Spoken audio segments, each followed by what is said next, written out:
آج ہم نچے کے آپ جانتے ہیں خواتین کے بارے میں جو بڑے پیچیدہ اور اکثر غلط سمجھے جانے والے خیالات ہیں ان پر ذرا گہرائی سے بات کر رہے ہیں۔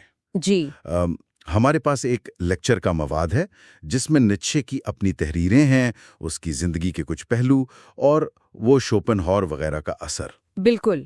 مقصد بس یہ ہے کہ وہ جو مشہور سے متنازع جملے ہیں نا، ان سے ذرا آگے بڑھ کر دیکھیں کہ اصل میں بات کیا ہے۔ ہاں، اور یہ ضروری بھی ہے کیونکہ دیکھیں نچے کے خیالات شوپنہاور کی طرح وہ کھلی دشمنی نہیں تھی عورتوں سے۔ ہاں، وہ تو بہت ہی واضح تھا۔ جی، جس طرح شوپنہاور نے کہا کہ چھوٹی ٹانگوں والی نسل، نیچے کی باتیں اگرچہ کبھی سخت لگتی ہیں پر ان میں زیادہ پیچیدگی ہے، زیادہ گہرائی ہے۔ اور اس کی اپنی زندگی کا بھی تو اثر ہوگا نا، مطلب وہ پالا بڑا ہی ایسے گھر میں جہاں صرف عورتیں تھیں، ماں، بہن، دادی، پھپھیاں۔ جی بالکل۔ پھر وہ لو سالوں میں والا قصہ، وہ ناکام محبت جس میں پہلے دوست پال رہے، پھر بہن الزبتھ کی وہ منفی مداخلت۔ اوہا، فرض کرو سچائی ایک عورت ہے تو کیا؟ ہاں، یہ بہت مشہور ہے۔ پہلی نظر میں لگتا ہے کہ یہ تو جنس پرستانہ بات ہے، لیکن یہاں زبان کا بھی ایک کھیل ہے۔ جرمن میں سچائی یعنی دی وارہائٹ مؤنث اسم ہے۔ اچھا۔ تو نیچے شاید یہ کہہ رہا تھا کہ سچائی وہ سیدھے جارحانہ سوالوں سے نہیں ملتی، شاید اسے بھی جیسے پرانے زمانے میں کسی عورت کا دل جیتتے تھے ویسے بال واسطہ طریقوں سے منانا پڑتا ہے، قائل کرنا پڑتا ہے۔ لیکن کیا یہ وضاحت اس بات کو ختم کر دیتی ہے کہ یہ استعارہ پھر بھی متنازع ہے؟ شاید نہیں، مگر گہرائی ضرور نظر آتی ہے۔ صحیح۔ اور اسی کتاب میں نیچے خود ایک بہت اہم بات کہتا ہے۔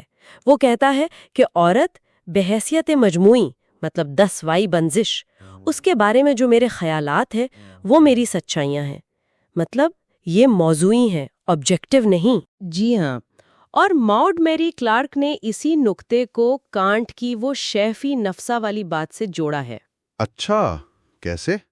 کہ جیسے کانٹ کہتا ہے نا کہ ہم چیزوں کو ویسا نہیں جان سکتے جیسی وہ اپنے آپ میں ہے، ویسے ہی نیچے کا دس وائب انزیش حقیقی جیتی جاگتی عورتیں نہیں ہیں۔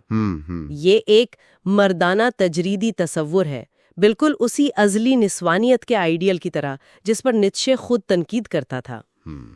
وہ اصل انفرادی عورتوں کی بات نہیں کر رہا تھا۔ یہ بہت اہم فرق ہے۔ اچھا، تو پھر وہ جو اپنے زمانے کی نسائی تحریک پر اس نے تنقید کی، اس کا کیا؟ وہ کہتا ہے کہ عورتوں کا مردوں کی طرح بننا، خود انحصار، جیسے کلرک عورت، یہ یورپ کی عمومی بدصورتی ہے۔ یہ تو آج کل بہت سخت لگے گا۔ بالکل، اور یہ اس کے خیالات کا شاید سب سے متنازع پہلو ہے۔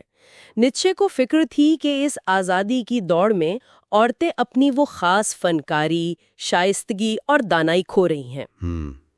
جبلت اور فن کو وہ شعوری تجزیے پر فوقیت ہونی چاہیے۔ اب ظاہر ہے آج کی فیمنزم کے لحاظ سے یہ باتیں بہت عجیب لگتی ہیں، لیکن یہ اس کی مجموعی ثقافتی تنقید کا حصہ تھا جو سطحی برابری اور یکسانیت کے خلاف تھی۔ اور پھر آتے ہیں زرتشت نے یوں کہا کہ وہ اقتباسات جو اکثر لوگ سمجھتے ہیں کہ یہ سیدھا نیچے بول رہا ہے۔ جی ہاں، سیاق و سباق سے ہٹ کر، جیسے وہ مرد کی خوشی ہے میں چاہوں گا، عورت کی خوشی ہے وہ چاہے گا۔ ہاں، یہ زرتش کا کال ہے۔ اس کے آئیڈیل مرد اور عورت کے رشتے کا تصور اسے شاید اس وقت کے سماجی اصولوں کی ایک عکاسی سمجھنا چاہیے، نہ کہ نیچے کا کوئی حکم۔ ٹھیک، اور وہ سب سے بدنام زمانہ جملہ، تم عورتوں کے پاس جا رہے ہو، چابک مت بھولنا، یہ سن کر تو ہاں، یہی تو اصل بات ہے، سب سے مشہور جملہ، اور وہ نیچے کا ہے ہی نہیں۔ کیا مطلب؟ یہ زرتشت کا بھی نہیں ہے، یہ ایک بوڑھی عورت کا کردار ہے جو زرتشت سے یہ کہتی ہے۔ اچھا۔ ہاں، یہ زرتشت کے وہ جو بلند و بالا آئیڈیلز ہیں نا، ان پر ایک قسم کا طنز ہے۔ وہ بوڑھی عورت گویا کہہ رہی ہے، میاں تمہارے خیالات تو بڑے اونچے ہیں، لیکن کیا تمہیں لگتا ہے عورتیں یوں ہی تمہاری باتیں مان لیں گی؟ ان کی اپنی مرضی ہے، اپنی طاقت ہے، شاید تمہیں انہیں قائل کرنے کے لیے ذرا سختی دکھانی پڑے، مطلب استعاراتی طور پر۔ تو یہ طاقت کی حرکیات کی طرف اشارہ ہے۔ بالکل، اور یہ افلاطون کے سمپوزیم میں جو ڈائیوٹیما ہے، جو آئیڈیل محبت کی بات کرتی ہے، اس کے مقابلے میں ایک زیادہ حقیقت پسندانہ آواز ہے، طاقت اور حقیقت۔ اور مزے کی بات یہ ہے کہ بعد میں جب زرتشت زندگی سے ملتا ہے جو خود ایک خاتون کردار ہے جی جی اور وہ چابک کا ذکر کرتا ہے تو زندگی فوراً کہتی ہے کہ اسے پرے رکھو۔ بالکل۔ تو نیچے خود ہی اس خیال کو ایک طرح سے رد کرتا نظر آتا ہے، حقیقت اور زندگی وہ کسی فارمولے سے زیادہ اہم ہے۔ یہ واقعی دلچسپ ہے۔